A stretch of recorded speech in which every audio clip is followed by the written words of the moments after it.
சுவாமி சரணம் ஐயப்பா. என்னையா மணிகண்டா என்னென்ன சிரிப்பு என்னென்ன வேணுமையா. நீ பம்பையில் பிறந்தவன் பந்தளத்தில் வளர்ந்தவன் என்றெனக்கு தெரியுமையா.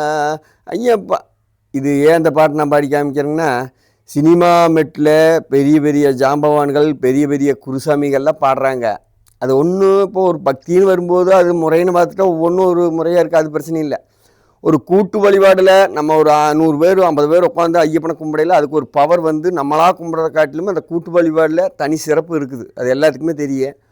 அந்த சிறப்பில் இந்த பாட்டு இப்போ நான் பாட்டு உங்களுக்கு டக்குன்னு அந்த பாட்டு பாடவே அந்த என்னடி ராக்கமாக அந்த மேட்டுக்கு தான் போகுமே தவிர உங்கள் மனசு கண்டிப்பாக ஐயப்பனோட மனசுக்கு வராது.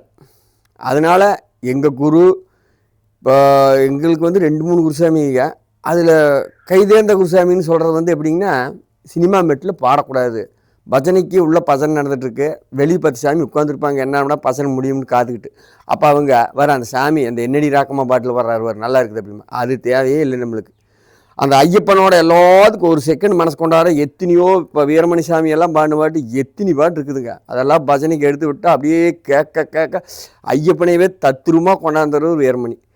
அப்படி பாட்டு பஜனை பாடுறதுக்கு நம்ம கோர்வி எடுத்து என்ன வேணும். இப்போ உதாரணத்துக்கு பார்த்தீங்கன்னா, கிளம்பிட்டாளா ஆத்தா கிளம்பிட்டாளா அந்த கிழக்க வாச சன்னதிக்கு இந்த பாட்டை நான் என் மனசில் என்ன தெரியுங்களா, யாருமே சொன்னதில்லை.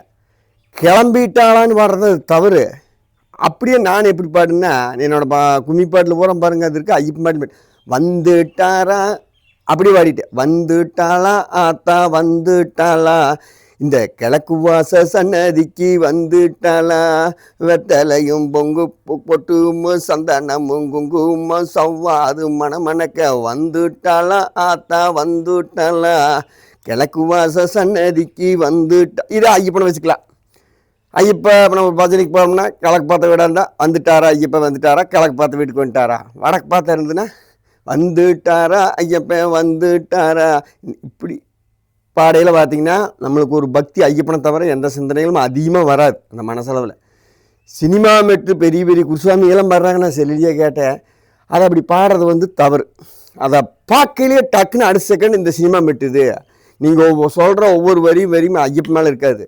அது வந்து அந்த சினிமா பாட்டு எந்த தோணியில் வருதோ அந்த மெட்டுத்தான் போகுமே தவிர நம்மளுக்கு ஐயப்பன் மேலே ஆசை வராது. அதுக்காக சொன்ன சாமி சரணம். முடிஞ்ச அளவுக்கு அவங்கவுங்களா ஒத்துப்படுத்து கோர்த்து நல்ல வரிகளாக போட்டு பாடுங்க. சாமி சரணம்.